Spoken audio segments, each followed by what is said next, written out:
عاشق نبودم چگونه انسان شدم با تازه حال نو گرفتار شدم از تازه حال نو ندیدم ثمره آخر به ملامتا گرفتار شدم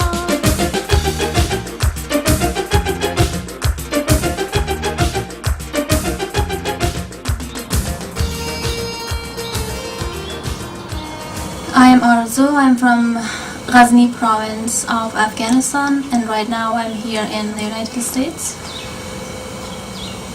Afghanistan has gone through a very difficult period of its history since the 1980s up to today, and I'm unfortunately one of those children, all of whom were born during this difficult situation in their countries.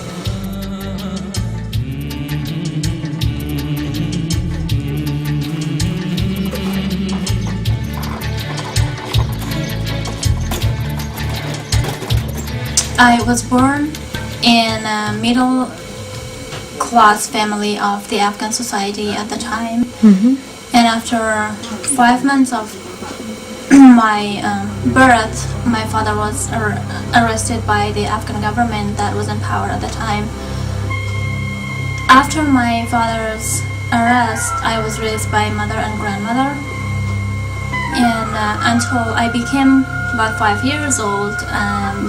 Of course, we didn't have access to public schools in the area that I lived in Afghanistan, and due to that reason, there wasn't any official or public school that I was supposed to go.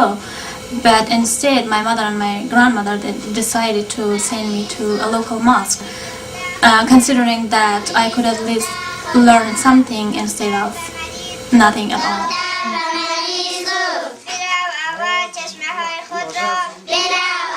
I went to that local mosque another 5 years. I finished 10 religious books. One of them was Quran. There were some poetic books, and also there was a book. It had all the do's and don'ts for a Muslim woman to learn. And when I finished those, Mullah, or the teacher who was teaching us, told me not to go to school anymore.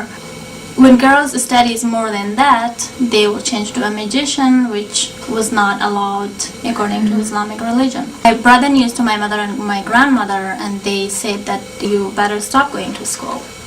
So I stopped going to the local mosque when I was 10 and stayed home for the rest of the time that I lived in Afghanistan. I learned to do embroideries from my mother, from other girls who lived in the area. Of course, the other problem that forced me to leave Afghanistan was the conflict or the fightings among the local commanders who were trying to take over one area or another. And in the area that I lived, Ghazni, where most of the population is Hazaras, and all these commanders who were fighting among each other, they were Hazaras as well. It was considered as a communist regime. The regime was in power at the time.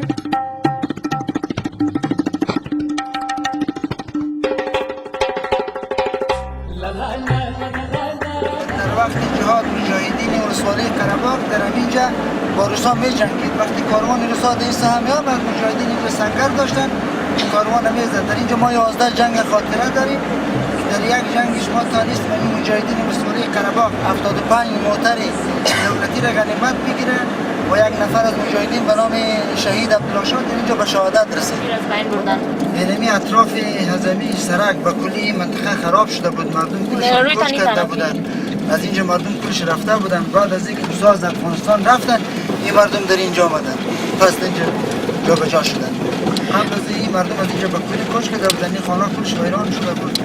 در این ساحه مردم زندگی نمیتونست، حساب نظارت خود نمیتونست. دار و شای عوض این مجاهدین در همین مردم میدادن. وقتی که شب مجاهدین در خانی از جا بودن، اینجا آشا میشد. به سال 5 بجه اطراف سرک موضع میگرفتن. کاروان دائما روسا روز اینجا میامد. اینجا جنگ کلش روز میشد. نظامی شکست خوردن، خود را جمع کردن. 90% خاک افغانستان به دست مجاهدین بود، 10% دست روسا و دولت دست نشاندهی روسا بود. و در اینجا مجاهدین اینجا بود که یک سازمان کاجبی یا استخبارات یا امنیتی وقت امنیت ملی بود افراد خود را در داخل مجاهدین استخدام کرده بودن به شکل مجاهد. اصلا جنگ اینا در بین مجاهدین انداختن و جنگای کابل که مدت چند سال دوام کرد بالاخره سب به می حالتی بود که قسمت کابل به دست نیروهای حکمتیار بود و قسمتی به دست نیروهای احمد شاه مسعود. در همین سالهای 1374 بود که نیروهای طالبان به وجود آمد. همه که جنگ ها در کابل شدت داشت، جنگ ادامه داشت. یعنی دو صفحه که در کابل ما بین خود جنگ میکردن حکمتیار مسعود، اینها نتونستن دیگه خود بزنن یا بگیرن. بالاخره در این جنگ ها ازان چون نتیجه هم نداد، مردم هم زیاد خسته شده بود و زمین جنگ ها وضعیت راه هم خراب بود. هزاره در منطقه پشتون رفتن، پشتون در منطقه هزاره رفتن، مشکلات خیلی زیاد شد. در همین وقت بود که طالبان به وجود آمد. So during this period, while these commanders were trying to fight each other, they were also forcing the local residents to pay them. They obviously had weapons to fight, but they didn't have enough food or any other kind of necessities that they could survive. So for that reason, they were forcing the local residents to either provide them food or give them money or basically anything that they needed. And being born as a girl in an Afghan society was really difficult, and it had made my life much more vulnerable to the happenings in the society. According to the Islamic law, when something happens to the father, or when the father is not present in the family for any reason, then whatever property that's inherited from the father to the children, and if there is no son in the family, and all those property could go to the daughter. We were one of the hugest landowner in the area. Of course, we were the first target of these commanders, that they were trying to make sort of connection with us so that they could get a hand on our property. They wanted to get me somehow, either marry me, kidnap me, or in any way that they could get me. And for this purpose, they were trying to send threatening letters to my mother and my grandmother that if demanding them money, if you're providing this much money for us, you can stay here, otherwise we are going to kidnap your daughter, or we're just going to attack your house. Of course, we had no other choice, and my mother did actually provide them money several times, as much as she could, until the year of 1992, when the Mujahideen came to Kabul. And one of my aunts, during the Mujahideen fighting, she had to flee Kabul and went to Pakistan. She also heard the news that we had that kind of problem in Ghazni, and she sent distant cousin to Afghanistan to get me to Pakistan.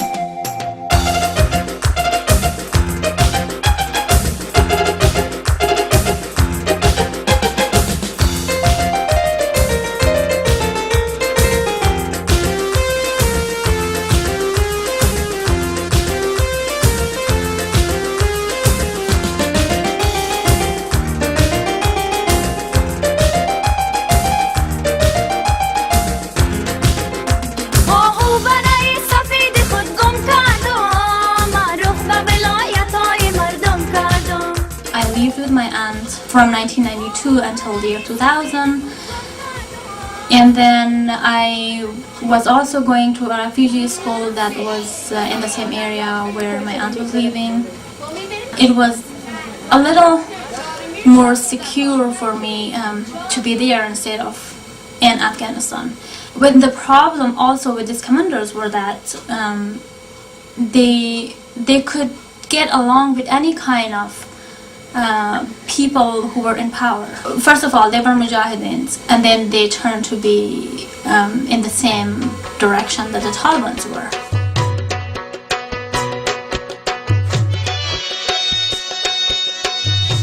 اسمام همین نظرت این وقت که طالبان به وجود آمد از قندهار در یکونی ما تانست کابل هم فتح کنه.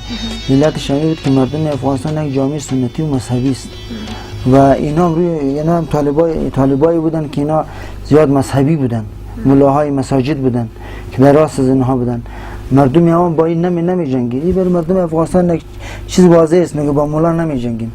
اگر روسا هم مولا را بندی نمیکرد، روسا وقتی حکومت خلق پرچم به قدرت رسید در دفعه اول مولا را بندی کرد، پشت سر ملکا و رشتفیدای قوم را بندی کرد. جدا از یک شخصیت های سیاسی را بندی کرد، رشتفیدای قوم حساب ملاهایی که در بین جامعه افغانستان رول مهم بازی میکردن اونا را بندی کردن. و علتی که ملت هم علیه روسا خیست همین مسائل بود. و همچنین نمی که طالب آمد مردم از اینا در قدم اول راضی بودن و این خاطر از که اینا چون مردم مذهبی بودن، ملا بودن، اینها به یک رویه اینا منطقه وقتی که داخل در اوایل اینها به یک رویه در منطقه داخل می شدن و یک رویه با مردم میکردن و ظلمی که در وقت مجاهدین یا به حساب جنگ‌های تنظیمی در بین مردم شده بود، مردم از همین ظلم از مجاهدین خسته شده بود، از همین عملکردهای مجاهدین خسته شده بود، چون در مابین خود جنگ کرده بودن، مردم خانه‌شان سوخته بود، مردم کشته شده بود، مردم بیکار شده بودن، کل مشکلات سر مردم بود. به وجود آمدن طالبان در روزهای اول در اوایلش تمام مردم خوشبین بود.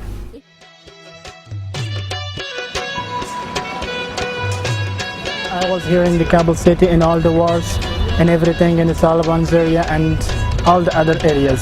I was an educational, so in electrical engineering. So my father was a teacher. My mom was also a teacher, but the Taliban didn't let her to go to school because they stopped females from working. Some of them who were related to abroad countries, who were be guided from the abroad countries. So they have destroyed the kindness of the Talibans, that they were kind. Like people from abroad, you mean Arabs from the Gulf?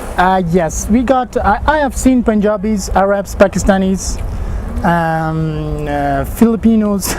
I have seen people from Lebanon that they were fighting with Taliban side by side on the lines with Afghans. The original Taliban, most of them were poor. They have asked them to come and fight. You will find even. You will go to even if you are dying.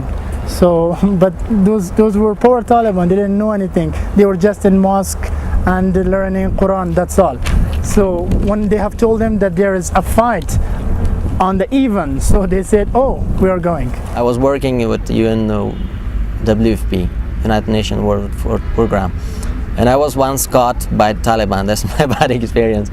That due to my beard was short, so they caught me and put me in jail for 5 days.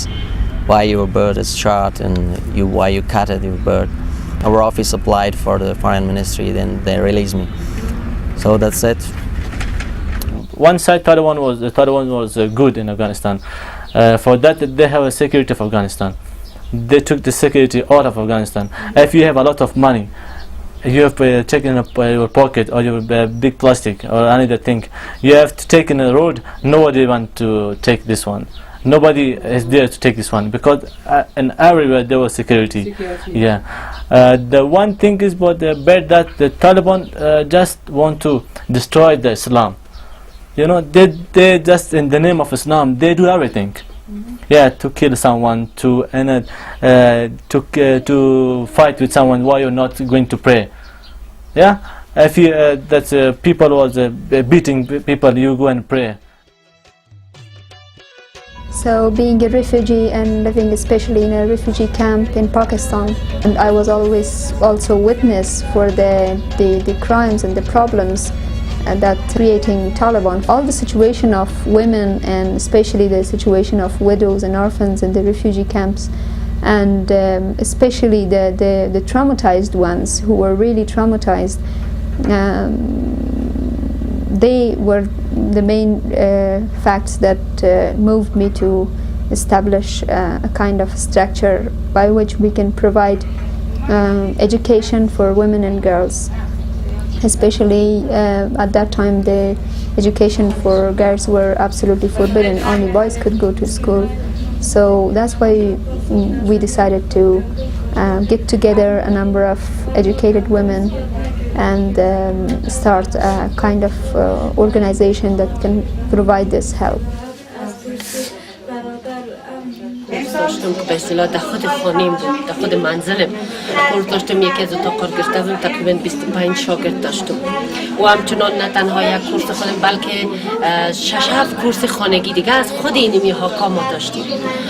بعد دوره طالبان به اصطلاح بسیار سرمایه جدی هم گرفته میشد و از طرف خودم طالب، چون پستی استخبارات در پلی منزل ما بود، پستی استخبارات در پلی، حالا فعلا پستی شورای نظار است، بله پستی خود استخبارات در پلی بود که به اصطلاح می آمدن پیش روی درخت توت گوش میکردن که باشی چی گپ است. ما با چادری می شاگردان داخل خانه خود میکردیم، خود چون دو دروازه بود، گاهی دروازه گاهی دروازه می آمد، بسیار دیدنیاریانی دید میکردیم. خب بازم ما مبارزه میکردیم و همچنان ما چندین کورس دیگر داشتیم. سوپروایزر سر خود داشتیم که چون سوپروایزر ما قطاسیه و قلم و هر چیز که به اصطلاح از قبیل قطاسیه وزیر چادری به سر بر ما می آوردن. بله بسیار یعنی بسیار وقتی خطرناک، یعنی یک موقعی بسیار خطرناک بر ما بود می آوردن و به این شکل چون چندین بار بر ما گفتن که مادرها یا خانم‌ها کی هستن که خانه تان میتوان ما باشن، میماندار هستیم، فامیلی کلان هستیم. به این شکل دیگه ما چون سنترهای دیگه کورسای خانگی دیگه هم داشتیم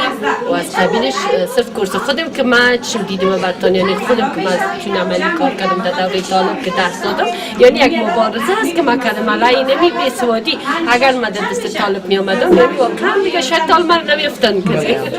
ببخشین یک بار دیگه که به اصطلاح من خانه برآمدم با چادری که چون شاگردم رخصت شد صباش من برای چادری برآمدم. بعد از اینکه رخصت کردم شاگردها یک رو بر من دشنامه بعد داد که خوب بیاده ما خوب تو کجا میری تو چطور. من همون ساعت ما برای از دشنام دادم چون میخواستم که مرا گیر کنن. من این قاط زنا خود زدم چون معلم بودم مرا گیر میکنن. در قاط زنا خود زدم دیدم که بسیار مرا میپالدن جستجوی بودن. زدم در موتر خود که رفتم دیگه بعد مرا نیافت.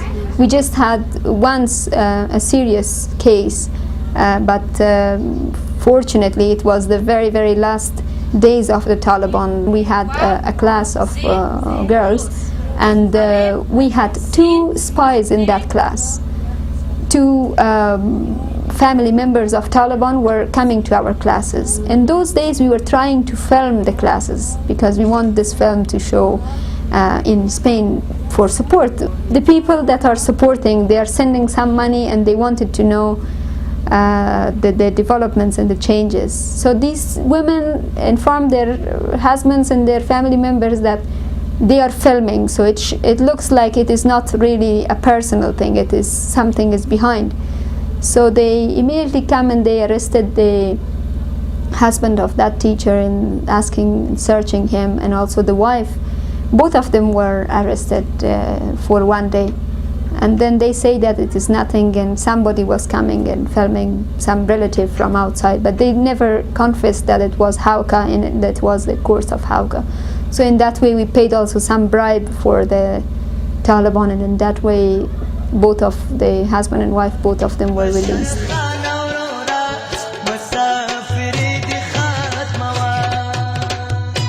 No one could be satisfied with the bombing and killing the innocent people. But in a way, I am glad about the Taliban being removed from Afghanistan.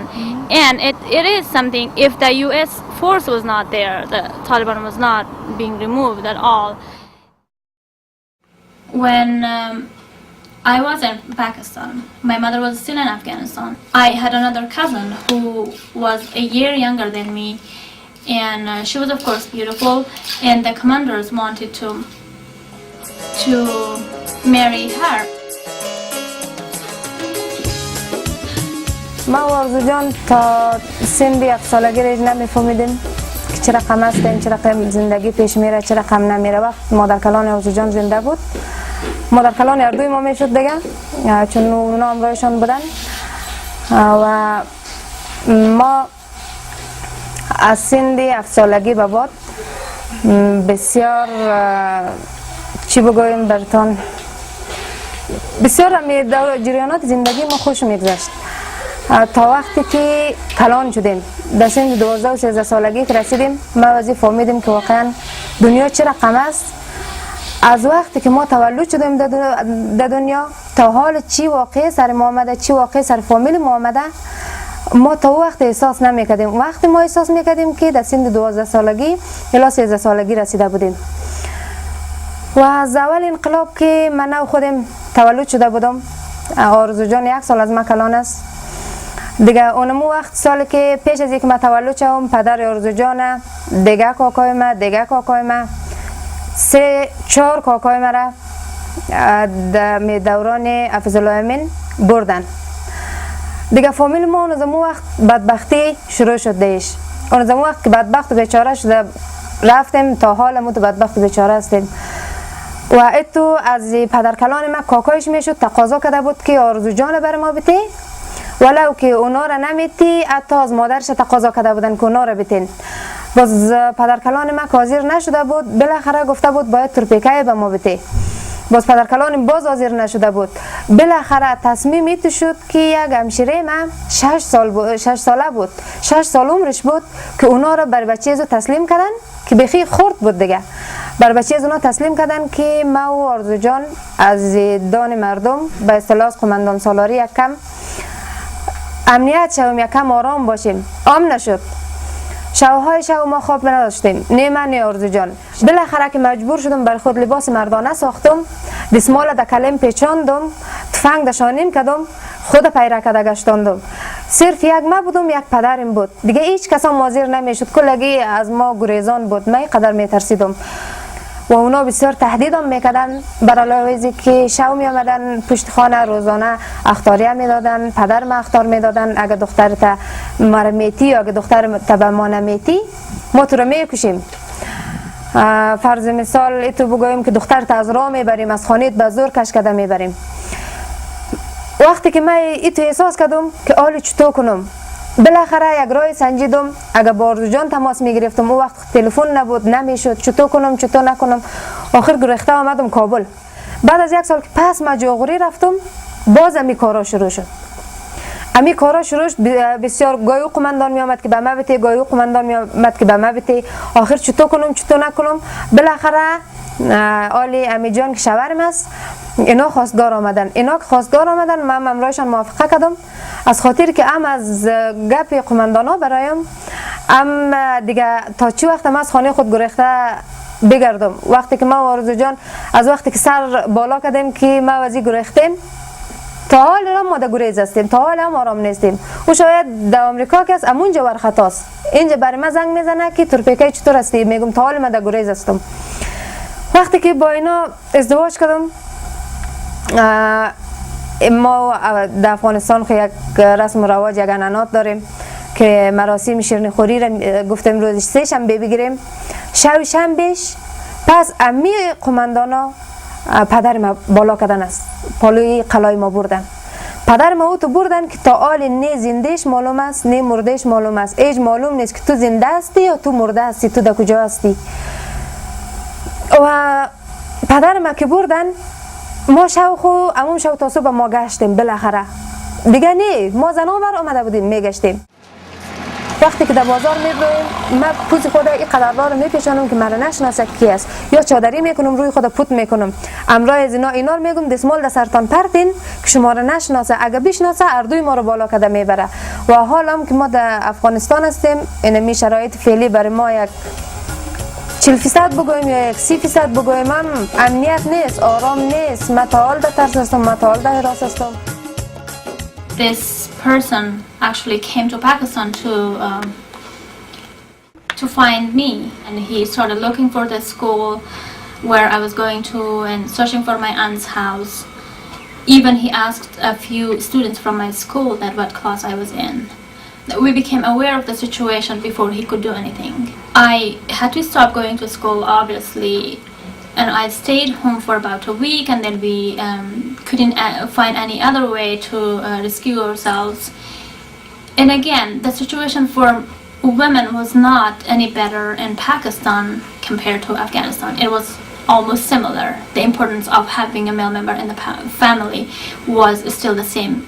My aunt and I, we wore the burqas, so we went to the UNHCR office. We stayed behind their doors from 8 in the morning until 4. they did not open the door for us. The security guard who was at the door, he asked us a few questions, and we said that we wanted to go in, we wanted to apply and ask them for help. We were in a very bad situation, and the security guard reported this to the office. In the office, somebody from the office talked with me on the phone, and she basically told me that I was just making up the story and the situation was not a reality. I have heard that they do this because they think that people are trying to make up stories and trying to get out of the country. But obviously in our case it was not like that, and I did spoke to the woman on the phone that if I was not forced to come here, I of course don't want to come here and stay under the sun in the month of July from 8 a.m. until 4 p.m.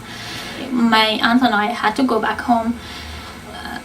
Another woman who was from the same province where we are, from Ghazni, and she had a non-profit organization in Pakistan, so she was in contact with either with UNHCR or with other non-profit NGOs. My aunt went to her house and talked to her and explained the situation, and then she helped us get through the UNHCR process. There was no other way that I could get out of if the UNHCR had not helped me.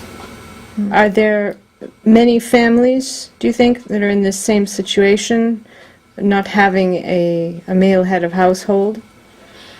There are, but it depends from what kind of background you came. Mm-hmm. For instance, if you had political background, like your fathers had any kind of political activities in the past and you were sacrificed for that.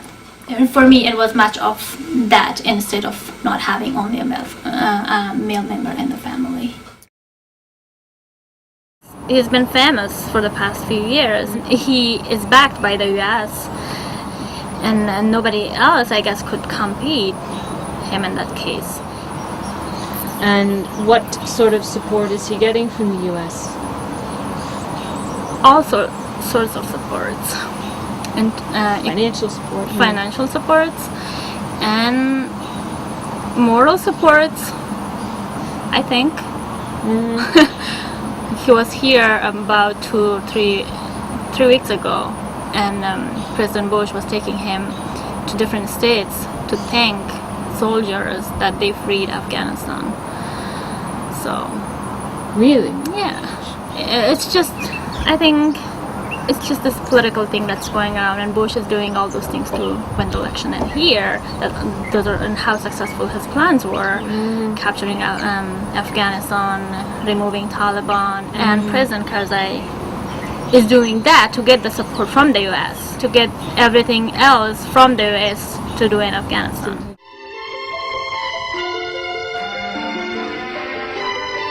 After a month and a half of my arrival in the United States, some of the Feminist Majority Foundation's staff came and found me, and they also helped me with paying my tuition, and I am studying political science. I am very much interested in working with the non-profit organizations. And in the long run, if I get to go back to Afghanistan, I would probably form my own non-profit organization to be able to provide some sort of help for the Afghan women and Afghan people.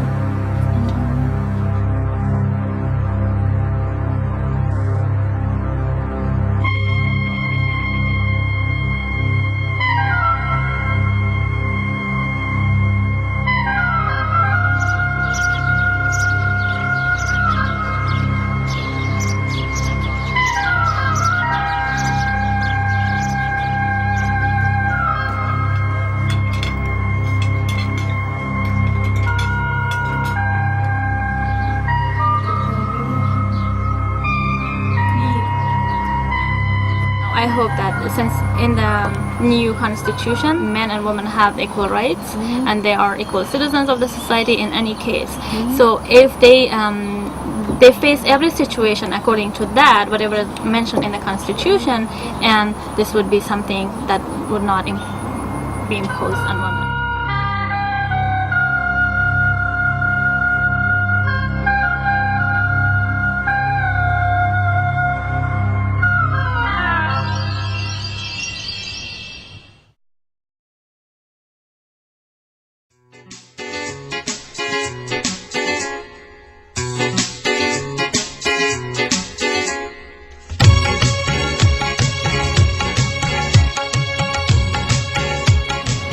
وقت روسا که ما در پاکستان رفتیم به اوجا مزدوری به دست مزدوری کردیم نور دیگه چه نکردیم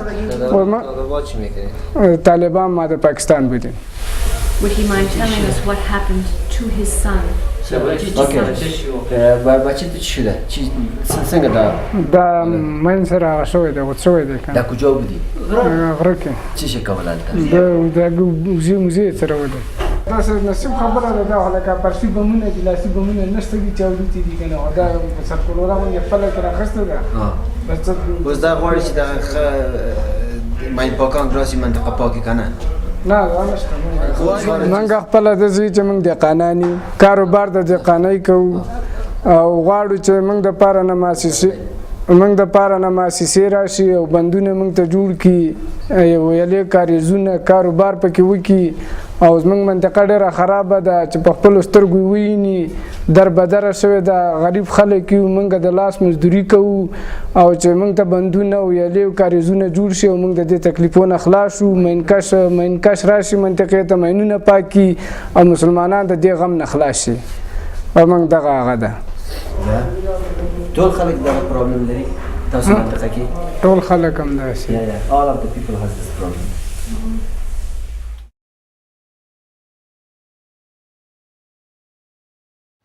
Do you have any idea how many new people, new immigrants without houses are here in Mazar-e-Sharif?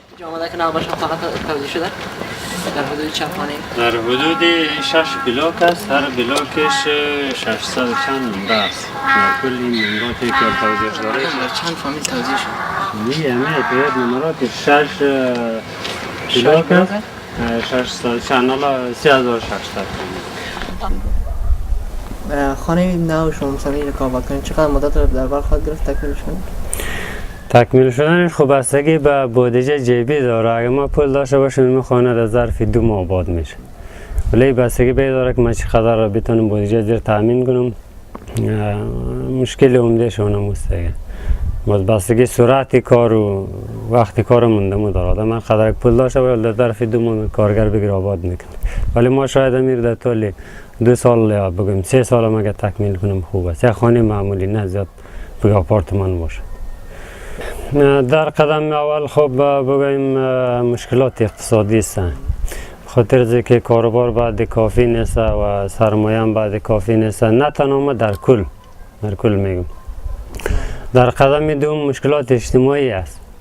مردم در طور 20 چند سال جنگ بوده، خاصیت ها فرق کرده، خیلی سر اعصاب خود تسلط ندارن تا در برخورد. مثلا یک تلفن خانه پالوی ماست، یعنی شاید بگویم که در روز 5 مورد پیش میاد که مردم سر یک کرای تلفن همونجا کت صاحب تلفن غالمغال دارن.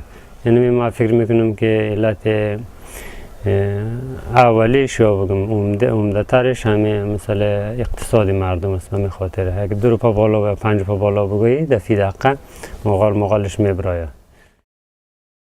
If we think positively, there's a lot of changes recently, and since the outset of Taliban and coming of new government, Mr. Karzai's government, there's so positive changes. And the first I can tell you that now everybody can go school, girls and boys. You can see lots of them on the streets. They are going to school. Educational organizations are open to everybody here for girls and boys. Actually, I must say that everything and every work and everywhere, in every provinces and every ministries and everywhere started from the zero. Now they are a little bit in this, during passing of these 2 years, they are a little bit in the middle.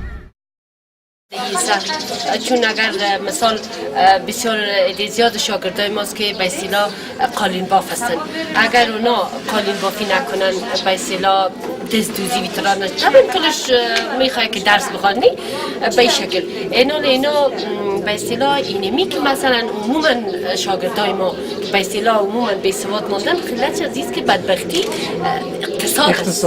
اقتصاد ضعیف است. And now I am education. If for me no work, so what should I do?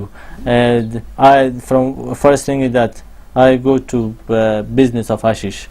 or I do I go with Al Qaeda, or I robbed some house or robbed some things for money. Yeah, for my child. Yeah, for my family. What should I do? I have 4 or 5 sons or my daughter. What should I do?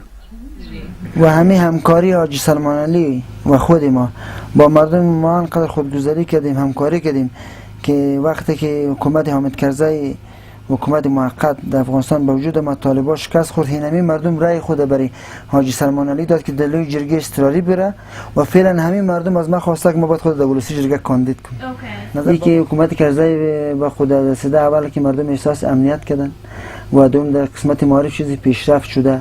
یکی افغانستان یک کشور ویرانه جور شده، چی در مدت تجاوز روسا، یک در چی در جنگ‌های داخلی بین مجاهدین و چی در وقت طالبان، افغانستان کلش ویرانه شده و این ویرانه به یک روز دو روز هم جور نمیشه. اگرچه توقع مردم، توقع ما نه، توقع کل مردم همی بود هر لحظه شماری مونه که منطقهشان جور شود، خانهشان جور شود، امنیت باشد، قماندان سالاری نباشد. یعنی مردم از قماندان سالاری خسته شده. امروز انتخابات رئیس جمهوری یک روز یخی بود، یک خاطره که جزئیات ما نخواهد رفت، چون من ناظر از سایت هم بودیم. این طور یخ بود که در ساعت 7 بجه ما برای مردم گفته بودیم که شما اولین نفر که رای خود در صندوق انداخته میتونه ساعت 7 بجه است. ساعت 5 و نیم بجه چیز زنای جوان اولادشان در بغلشان اینا در برای رای دادن صف کشیده بودن یا فقط به یک آرزوی اونجا رای دادن.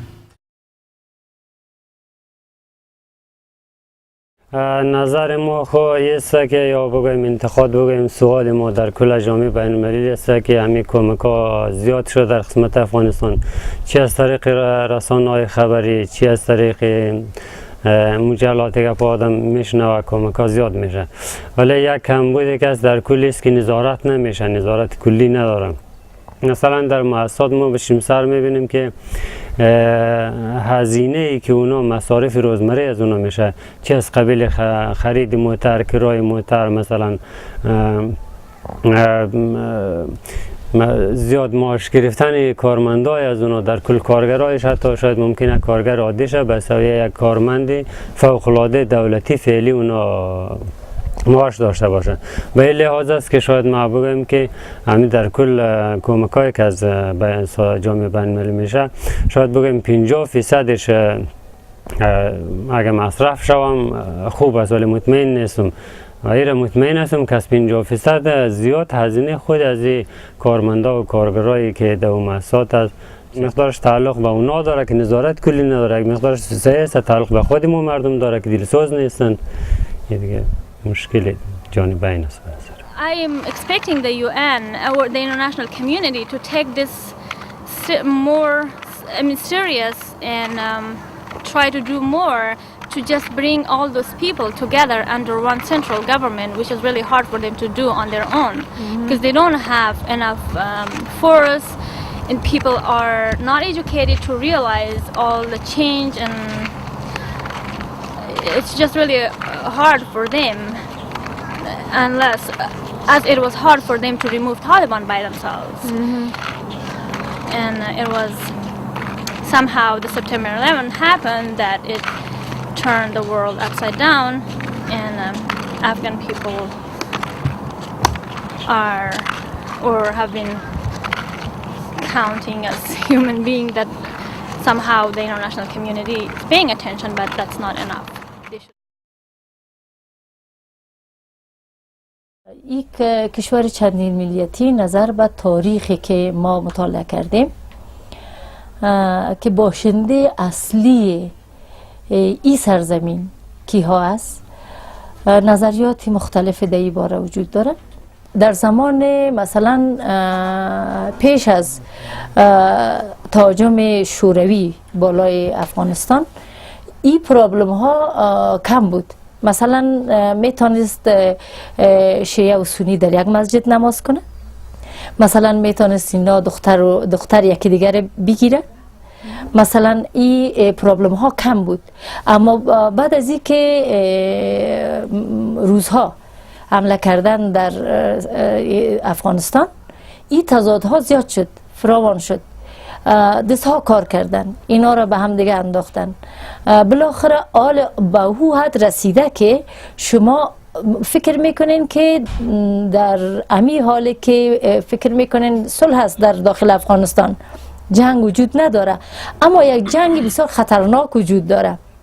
مثلا این جنگ خطرناک چی است؟ وقتی که ما در داخل یک وزارت میریم، این جنگ خطرناک برتون بگویم، داخل یک وزارت میریم، مثلا وزیر یک وزارت از یک ملیت است، رئیس از وزارت از ملیت دیگه. وقتی که اینا با هم دیگر شدیداً در تضاد هستند، این نیست که مردم سرگردان لالوان کار نمیافه. این یک جنگ خطرناکتر از این جنگ است که اینا با اسلحه می جنگه. این جنگ صرف ضد مردم. What is it that you think made those differences become so violent in the past? Do you think it was... Oh, those differences we had war in the Kabul city for 5 years because of those differences. Because we got some people on power one time that they made these differences, and that's why now everyone is following that differences. But now everyone is tired and they would like to be united and work for their own country. So you're saying it was something that was artificially created by politicians? That's politicians. That's absolutely right.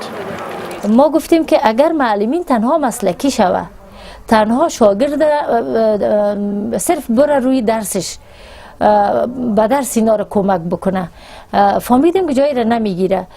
شاگرد اول در قدم اول باید صلح دوست تربیه شوه، یعنی که در قدم اول مسئله صلح برای زینا مهم بود. در قدم دوم احترام متقابل بین جنس، مثلا احترام بین پسر و دختر، و در قدم سوم چیزی مهم بود که اینا حقوق یکی دیگر بفهمه که مثلا اطفال چی حقوق داره. بعضی اوقات معلمین درک میکردن که اصلا اطفال حقوق نداره. بالاخره پروگرام ها را شامل امی پروگرام مسلکی ساختیم و تقریبا در 2 سال ما تانستیم که 550 معلم، تقریبا معلم به کلی معلم شهر کوټه بلوچستان پاکستان، معلمین مهاجرشه ما چی کنیم؟ ما ترین کنیم که واقعا اگر ما واقعا بگویم انقلاب فرهنگی، یک انقلاب بزرگ فرهنگی در اونجا ایجاد شد که در حقیقت معلمین به کلی چی کردن؟ تغییر کردن. که ما خوشبختانه خوش بودیم که با تغییر این معلمین حتما متعلمین هم تغییر میکنه و تغییر بسیار مثبت در جامعه که در حقیقت ما امیدوار هستیم که او جامعه بیایه و او جامعه رو به ساخته بتانیم. یک تغییر عمده در جامعه افغانی شاید به وجود خواهد بیاید. After 25 years of war in Afghanistan, so we cannot rebuild or reconstruct our country in 1 or 2 years. It's basically advice for everybody that it needs some time, maybe 5 years, 10 years, or more than that to rebuild or reconstruct Afghanistan. As people are saying in general, it is very easy to physically destroy a place and again to physically build or reconstruct everything, but the mental reconstruction in Afghanistan will be really, really hard, and it would not be possible without the international community's support and without the people of the international community's support. I'm thinking, or I believe that it's a natural feeling of human being that whatever they see beautiful outside, they think that this should be in their house. And that's the same thing for me. Whatever I see in all over the world, I would think that why it's not in Afghanistan. So I wish that I should have everything in there, and one day when I go, my country should be the same as everywhere else. امید خودت با آینده افغانستان چی است؟ چی امید داری که افغانستان آینده داشته باشه؟ امید من بسیار زیاد است. اگر نوشته کنم سفر قطر نمیشه.